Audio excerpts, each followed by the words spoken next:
دیکھیے اعوذ باللہ من الشیطان الرجیم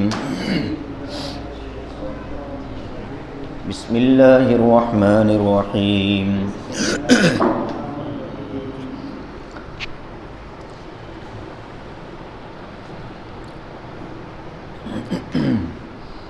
اوپر سے پڑھ لیں ووصّى بها، اوپر والی آیت سے پڑھ لیجیے ووصّى بها ابراہیم بنیہ ویعقوب یا بنی ان اللہ اصطفى لکم الدین فلا تموتن الا وانتم مسلمون ام کنتم شہداء اذ حضر یعقوب الموت اذ قال لبنیہ ما تعبدون من بعدی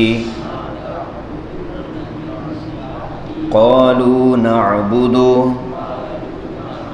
الہک وإلہ آبائک ابراہیم وإسماعیل وإسحاق الہ واحدا ونحن له مسلمون تلک امۃ قد خلت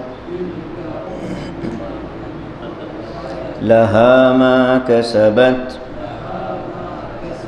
ولكم ما كسبتم ولا تسألون عما كانوا يعملون وقالوا كونوا هودا أو نصارى تهتدوا قل بل ملة إبراهيم حنيفا وما كان من المشركين قولوا آمنا بالله وما أنزل إلينا وما أنزل إلى إبراهيم وإسماعيل وإسحاق ويعقوب والأسباط وما أوتي موسى وعيسى وما أوتي النبيون من ربهم لا نفرق بين أحد منهم وَنَحْنُ لَهُ مُسْلِمُونَ صدق اللہ العظیم۔ دیکھیے ترجمہ ام کنتم شہداء اذ حضر یعقوب الموت، کیا تم لوگ وہاں موجود تھے جب یعقوب کی موت کا وقت قریب آیا؟ اذ قال لبنیہ، جب انہوں نے اپنی اولاد اور اپنے بچوں سے کہا ما تعبدون من بعدی، میرے بعد تم کس کی عبادت کرو گے؟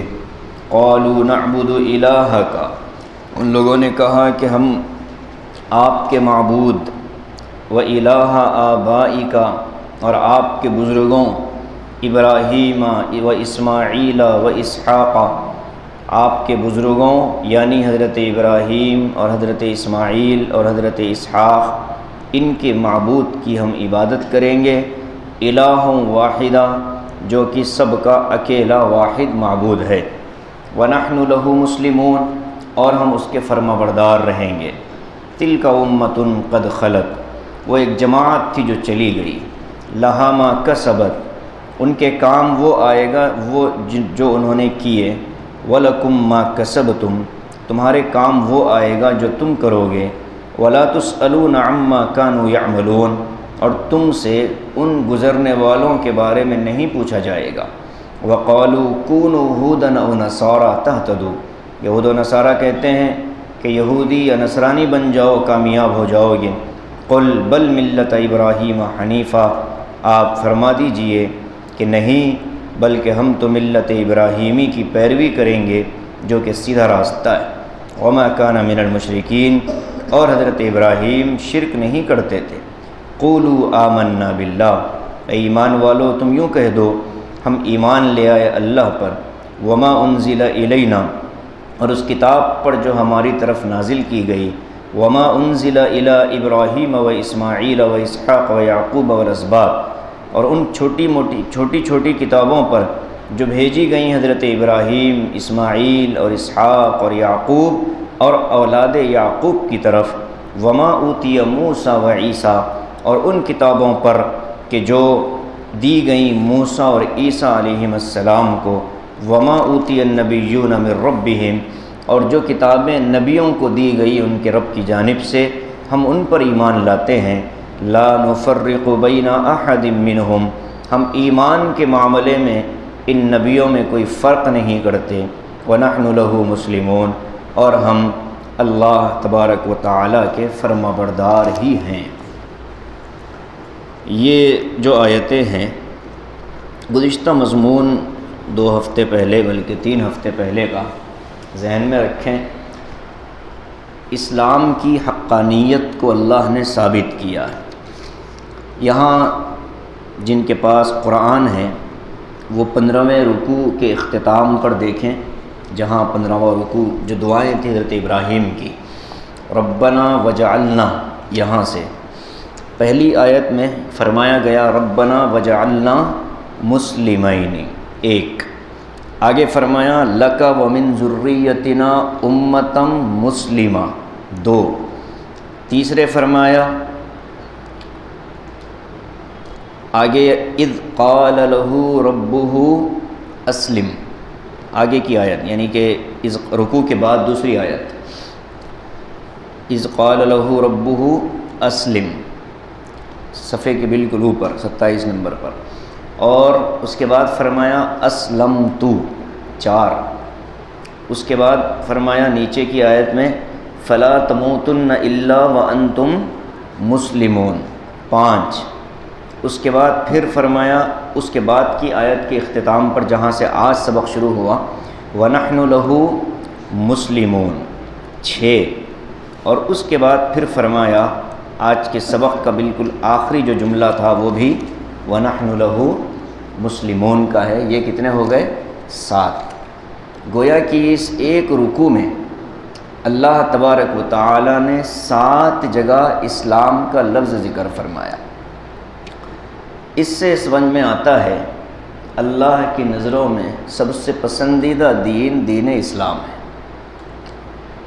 اور مقبولیت کے لیے، کامیابی کے لیے یہ شرط ہے۔ یہود و نصارہ کو جواب دیا گیا کہ تم اپنے آپ کو جو حضرت ابراہیم کی اولاد کہتے ہو اور ابراہیم علیہ السلام کے طور طریقوں پر عمل کرنے کا دعویٰ کرتے ہو، اور ان لوگوں نے یہ بھی کہا تھا کہ ہم جو طور طریقے اختیار کیے ہوئے ہیں یہ ہمارے آبا و اجداد نے یعنی ہمارے بزرگوں نے ہم کو اس کا حکم دیا تھا۔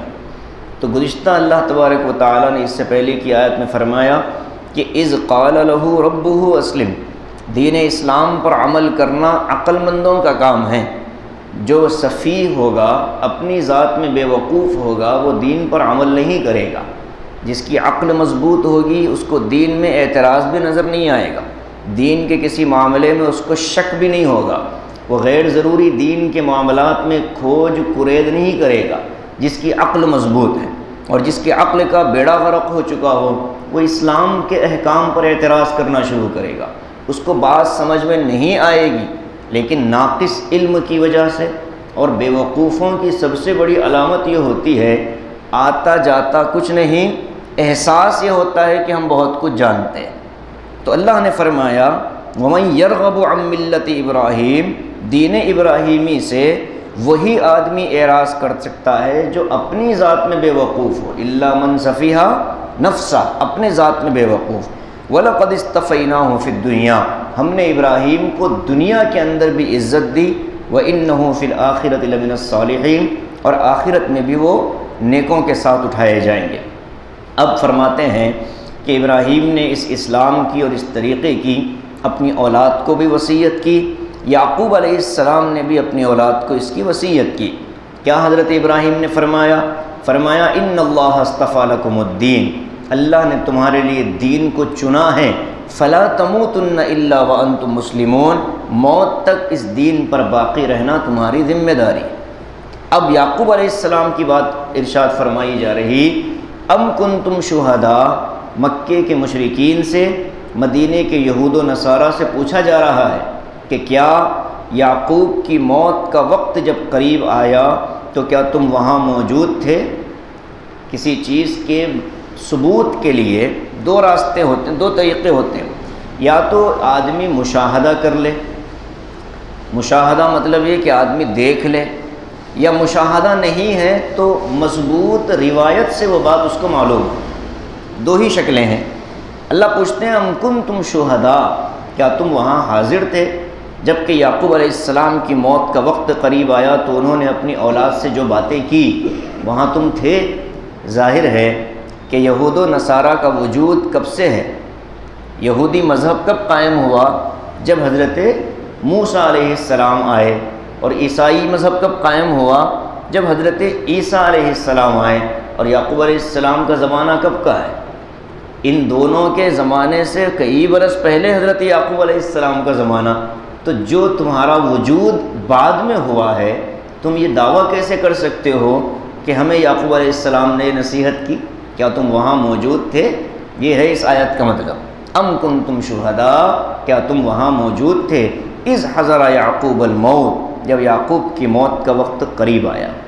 ہماری اور آپ کی موت جب آئے گی مہلت نہیں دے گی، وہ آئیں گے لے کر چلے جائیں گے، پوچھیں گے بھی نہیں کہ لینا ہے کہ نہیں، بس یہ ہماری دعا ہے اللہ تعالیٰ اس وقت ہماری زبانوں پر کلمہ طیبہ جاری فرما دے، کامل ایمان کے ساتھ اٹھائے، اپنی رضامندی کے ساتھ اٹھائے۔ لیکن انبیاء کا جو معاملہ ہے وہ الگ ہے۔ انبیاء کی جب موت کا وقت آتا ہے فرشتہ ان سے پوچھتا ہے، اللہ نے اختیار دیا ہے، آپ دنیا میں رہنا چاہیں تو آپ کو رکھا جائے گا، نہیں آپ عالم بقا کی طرف آنا چاہیں تو آپ کو لے جایا جائے گا۔ حضرت یعقوب علیہ السلام کے پاس بھی فرشتہ آیا، یعقوب علیہ السلام نے کہا اے اللہ مجھے اتنی مہلت دیجئے کہ میں اپنے بچوں کو کچھ نصیحت کر لوں۔ اب انہوں نے اپنے بیٹوں کو، پوتوں کو، اپنی اولاد کو، اولاد کی اولاد کو بلایا اور بلا کر ان سے پوچھا ما تعبدون من بعدی، اے میرے بچوں میرے مرنے کے بعد تم کس کی عبادت کرو گے؟ یعنی اب تک تو تم اللہ کی عبادت میں لگے ہو، میں نبی ہوں، میرے دنیا سے جانے کے بعد بتاؤ تمہارا کیا حال ہوگا، تمہارے دین کی کیفیت کیا ہوگی۔ یہاں ایک باپ اور ماں کو ایک پیغام مل رہا کہ اپنی اولاد کے ایمان اور دین کی کتنی فکر ہونی چاہیے۔ موت کے وقت میں ماں باپ سب سے زیادہ جو فکر کریں وہ اپنے اولاد کے ایمان کی کریں، ان کو کیا دینا چاہیے۔ اب آج کل کی جو نالائق قسم کی اولاد ہے، تھوڑا سا پڑھ لکھ کر شادی وغیرہ کرتے ہی اپنے ماں باپ سے یہ مطالبہ کرنے لگتے ہیں کہ ہمارے حصے کا ہمیں دے دو۔ شرعاً اس طرح کا مطالبہ حرام ہے، ناجائز ہے۔ وجہ اس کی یہ ہے کہ باپ کی زندگی میں گھر ہو، زمین ہو، جائیداد ہو، مالک کون ہے؟ اس کا باپ ہے۔ اولاد کا اس میں حصہ ابھی شروع ہی نہیں ہوا، جب باپ کا انتقال ہوگا تب پھر اس میں شریعت کہتی ہے کہ اب حصہ ملے گا۔ یہ ہے اسلامی اصول۔ تو لوگوں میں ایک مزاج بن گیا کہ زندگی میں سوال کرتے ہیں کہ ہمارے حصے ہمیں دے دو، ابھی تیرا حصہ بنا ہی نہیں تو دیں گے کہاں سے؟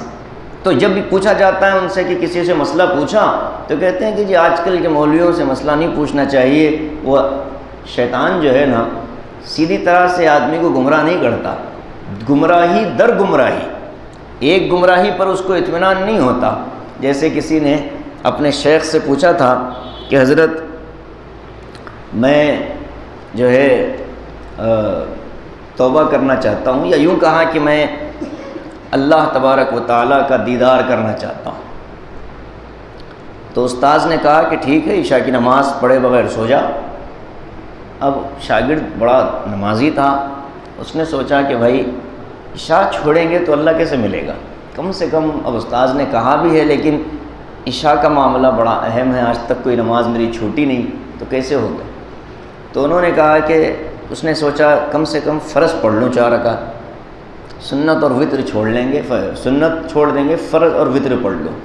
تو فرض اور وتر انہوں نے پڑھ لی، سو گئے۔ خواب میں نبی کریم صلی اللہ علیہ وسلم آئے اور کہا کہ کیا بھائی میری سنت چھوڑ کر سو گیا؟ ہڑبڑا کر اٹھا، سنت پڑھی، صبح جا کر شیخ سے کہا کہ حضرت آپ نے کہا کہ نماز چھوڑو، میرے لیے تو بھائی بڑی مشکل ہو گئی۔ انہوں نے کہا کہ اللہ کے بندے اگر فرض چھوڑ کر سوتا تو اللہ کا بھی دیدار کر لیتا۔ سمجھ رہے بات؟ تو دوہرا اجر دینے والے اللہ تبارک و تعالیٰ۔ ایک شاگرد نے استاد سے کہا کہ میں اپنے آپ کو سزا دینا چاہتا ہوں، کیا سزا دوں؟ اور فجر کی نماز میں اٹھنے کے لیے مجھے بڑی دقت ہوتی ہے، تو کہا روزانہ رات کو سونے سے پہلے 10 رکعات نفل پڑھنے کی عادت ڈال لو، فجر میں آنکھ کھل جائے گی۔ اب شاگرد نے سوچا عشاء پڑھ کر جانا ہی بھاری ہے، تو عشاء بعد کے 10 رکعات کیسے پڑھے جائیں گے؟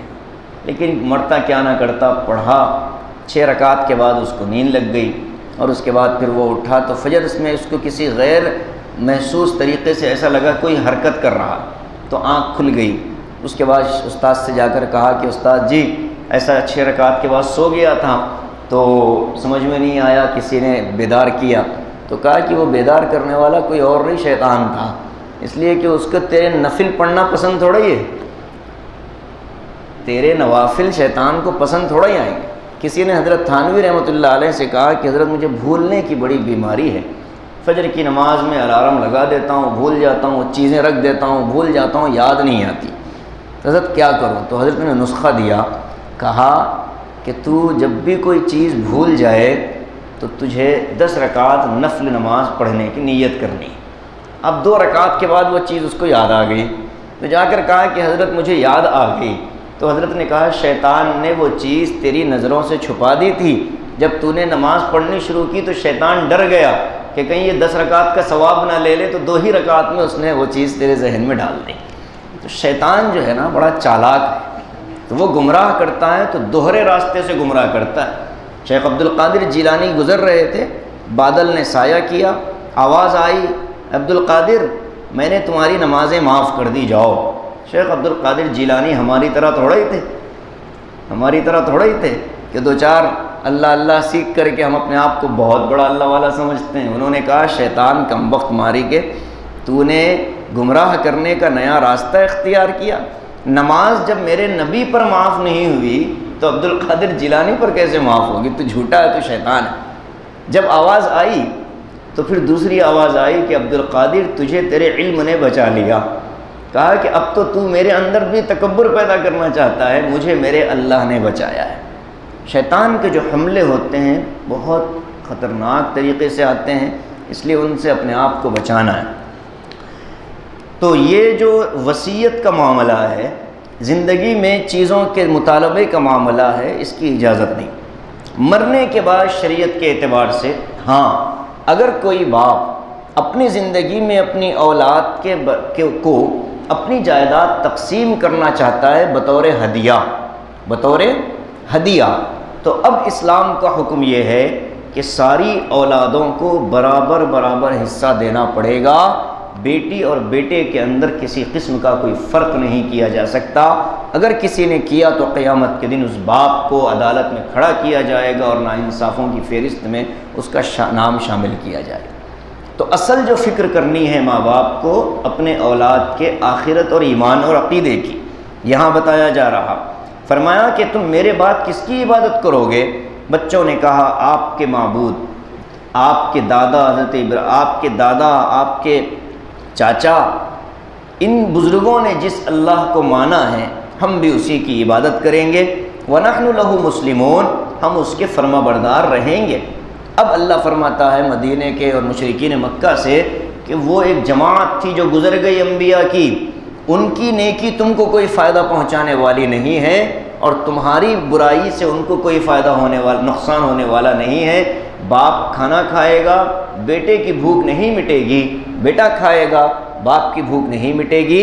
انسان کو اپنا عمل خود کرنا ہے، چاہے وہ کسی نبی کا بیٹا ہو، چاہے کسی ولی کا بیٹا ہو، اپنے ذاتی اعمال کی بنیاد پر ہی اس کو آخرت کے دن اٹھایا جائے گا۔ ہم فلاں کے غلام ہیں، ہم فلاں کے وہ ہیں، تو فلاں بھی کہہ دیں گے کہ میں تجھے نہیں پہچانتا، اپنا ذاتی عمل دفتر میں ہو تو اس کو پیش کیا جائے۔ یہودیوں نے اللہ کے نبی علیہ السلام کے زمانے میں صحابہ سے آ کر کہا تھا کہ ایک کام کرو، کہ نیا دین جو محمد صلی اللہ علیہ وسلم لائے ہیں اس کی پیروی کرنے کے بجائے ہمارے دین یہودیت کو اور ہمارے دین عیسائیت کو قبول کر لو، تم کامیاب ہو جاؤ گے۔ اور بعض روایات کے مطابق عبداللہ ابن سوریہ نے حضور پاک صلی اللہ علیہ وسلم سے خود یہ کہا کہ اے نبی محمد صلی اللہ علیہ وسلم آپ یہودی بن جائیے، نعوذ باللہ، کامیاب ہو جاؤ گے۔ اللہ تبارک و تعالی اس کے جواب میں یہ آیت اتارتے ہیں، وَقَالُوا كُونُوا هُودًا أَوْ نَصَارَىٰ تَهْتَدُوا، ان لوگوں نے کہا کہ تم یہودی ہو جاؤ یا نصرانی ہو جاؤ، کامیاب ہو جاؤ گے۔ قل، اے نبی آپ کہہ دیجئے، بل ملت ابراہیم حنیفہ، میں نہ یہودی ہوں نہ نصرانی ہوں، بلکہ میں تو ملت ابراہیمی کی پیروی کروں گا۔ یہاں ایک لفظ آیا ہے ملت، ملت ابراہیمی، اس کو سمجھ لیجئے۔ حضرت ابراہیم علیہ السلام کا جو طریقہ تھا، ان طریقوں میں سے بنیادی جو چیزیں تھیں، کسی بھی دین کے تین حصے ہوتے ہیں، کسی بھی دین کے تین حصے ہوتے ہیں۔ ایک حصہ ہوتا ہے عقائد کا اور دین کی بنیادوں کا، جیسے اللہ، رسول، آخرت، کتاب، ان چیزوں پر ایمان لانا، تقدیر، مرنے کے بعد کی زندگی، قبر کی زندگی، ان چیزوں پر ایمان لانے کو دین کی بنیادیں کہتے ہیں۔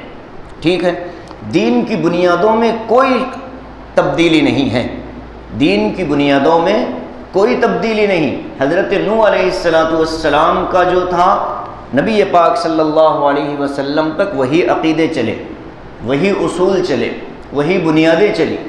ٹھیک ہے، دوسرے نمبر پر بات آتی ہے کلیات کی۔ کلیات کا مطلب یہ ہوتا ہے کہ مضبوط قوانین، جیسے ایک قانون ہے اسلام کا ایک قانون کیا ہے کہ بھائی نماز قائم کرو، یہ قانون ہے۔ اب نماز کتنی پڑھنی ہے، کیسے پڑھنی ہے، یہ اس قانون کی شقیں ہیں، یہ اس قانون کی تفصیلات ہیں۔ تو اللہ تبارک و تعالی نے یہاں جو فرمایا ملت ابیکم ابراہیم، کہ ہم ابراہیم علیہ السلام کی پیروی کریں گے ان کے دین کی، تو یہ کس بارے میں ہو رہی ہے؟ جزئیات میں اور فروعیات میں نہیں، بلکہ بنیادوں کے اندر جو عقائد اور بنیادوں کا معاملہ تھا، ہم اس میں حضرت ابراہیم کے پیروکار ہیں۔ وہ بھی ایک اللہ کے ماننے والے، ہم بھی ایک اللہ کے ماننے والے، وہ بھی آخرت پر ایمان رکھنے والے، ہم بھی آخرت پر ایمان رکھنے والے۔ ورنہ فروعیات تو بدلتی رہتی ہیں، ان کے زمانے میں جو چیزیں واجب تھی ہمارے زمانے میں وہ سنت کہلائی۔ جیسے ختنہ کا مسئلہ ہے، ان کے شریعت کے اندر وہ واجب اور ضروری تھا، لیکن ہماری شریعت کے اندر وہ سنت قرار دے دیا گیا۔ اسی لیے کوئی بڑی عمر کا آدمی ایمان قبول کرے تو اس کے لیے ختنہ کو سنت نہیں قرار دیا جاتا۔ ضروری نہیں کہ وہ ختنہ کروا لے، وہ اپنی حالت پر رہ کر ایمان میں چل سکتا ہے۔ بہت سے لوگوں نے اسی ڈر سے ایمان چھوڑ دیا کہ بھائی لوگوں نے تیار کروایا، کلمہ پڑھنے کی جب بات آئی تو کسی نے کہہ دیا کہ بھائی پہلے ختنہ کروانا پڑے گا، تو بھائی جب کاٹم کوٹی کا معاملہ تو بھائی ہمیں ایسے دین سے کوئی تعلق نہیں۔ تو یہ سنت ہمارے شریعت میں رہے گی، حضرت ابراہیم کے شریعت میں یہ واجب اور ضروری تھا۔ تو اللہ تبارک و تعالیٰ نے اس معاملے میں اتباع کا حکم دیا۔ آگے فرمایا وما حنیفہ، وہ جو ان کا طریقہ تھا وہ دنیا کے تمام طریقوں سے کٹ کر ایک اللہ کی عبادت کا طریقہ تھا، اسی کو کہتے ہیں عربی میں حنیف۔ حنیف کے معنی سب سے کٹ کر یکسو ہونے والا، حنفاء للہ غیر مشرکین، بھی ایک جگہ فرمایا سورہ حج کے اندر وما کان من المشرکین۔ حضرت ابراہیم علیہ السلام تو شرک نہیں کرتے تھے۔ یہودیوں نے شرک کیا کہ نہیں کیا؟ حضرت عزیر کو اللہ کا بیٹا بنا دیا، اور اللہ کا بیٹا مان لینا یہ شرک ہے۔ عیسائیوں نے شرک کیا کہ نہیں کیا؟ حضرت عیسیٰ کو خدا کا بیٹا مان لیا، وہ بھی مشرک، یہودی بھی مشرک، اور مکے کے مشرک تو تھے ہی مشرک، جتنے کنکر اتنے شنکر، جتنے پتھر اتنے معبود۔ اسی لیے بیت اللہ کے قریب میں جہاں ابو جہل کا گھر تھا وہاں طہارت خانے بنائے گئے شاہ فہد کے زمانے میں۔ مروہ سے آپ باہر نکلیں گے تو مروہ کے سامنے کا جو ٹوائلٹ ہے، بہت بڑا طہارت خانے بنے ہیں، وہ ابو جہل کا، ابو لہب کا محل تھا، اس کو طہارت خانوں میں تبدیل کیا گیا، اور طہارت خانوں کے گیٹ پر اوپر بڑے حروف میں لکھا گیا بیوت المشرکین بولی۔ تو یہ اس زمانے میں مشرکین کے مکانات تھے۔ اور کعبۃ اللہ کے آس پاس اور کعبے کے اندر بھی 360 بت رکھے تھے فتح مکہ کے وقت میں، تو اللہ کے نبی نے ان کو پھر گروا دیا تھا، ہٹا دیا تھا، تو آج وہاں اس جگہ 360 طہارت خانے بیت الخلا بنائے گئے۔ تو جتنے طہارت خانے اتنے معبود، یا جتنے معبود اتنے طہارت خانے تھے۔ تو یہ حضرت ابراہیم کا طریقہ تو تھا نہیں، وہ تو حنیف تھے، اللہ کی ایک عبادت کرنے والے۔ یہ جو ابراہیم علیہ السلام کی شریعت کی بات آئی تو اس کی تفصیل فرما رہے ہیں۔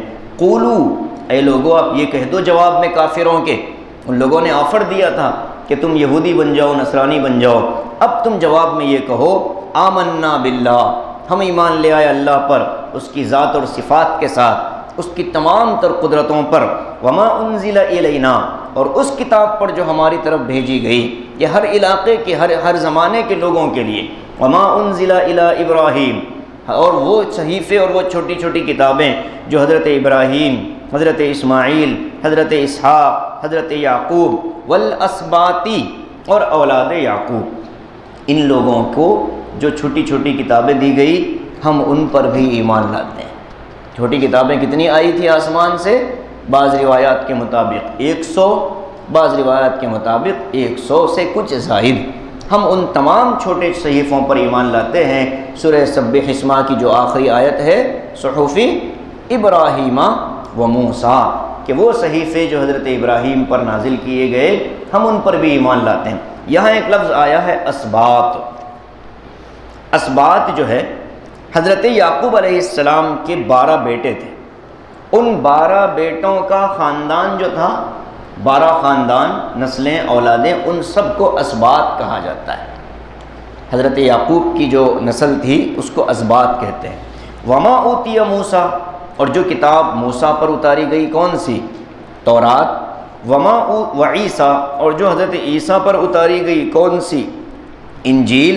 وما اوتی النبیون من ربہم، اور ان کے علاوہ جن نبیوں کو اللہ نے کتابیں دی ہم ان سب پر ایمان لاتے ہیں، یہ فرق نہیں کرتے، لا نفرق بین احد منہم، ہم ان نبیوں کے درمیان میں فرق نہیں کرتے۔ یہودی کیا کہتے ہیں؟ عیسیٰ کے نبوت کا انکار کرتے ہیں، محمد صلی اللہ علیہ وسلم کی نبوت کا انکار کرتے ہیں۔ عیسائی حضرت نبی کریم صلی اللہ علیہ وسلم کی نبوت کا انکار کرتے ہیں، جبکہ مسلمان عیسیٰ کو بھی نبی مانتے ہیں، موسیٰ کو بھی نبی مانتے ہیں۔ ایمان لانے کے اعتبار سے ہم کسی نبی کا انکار نہیں کرتے۔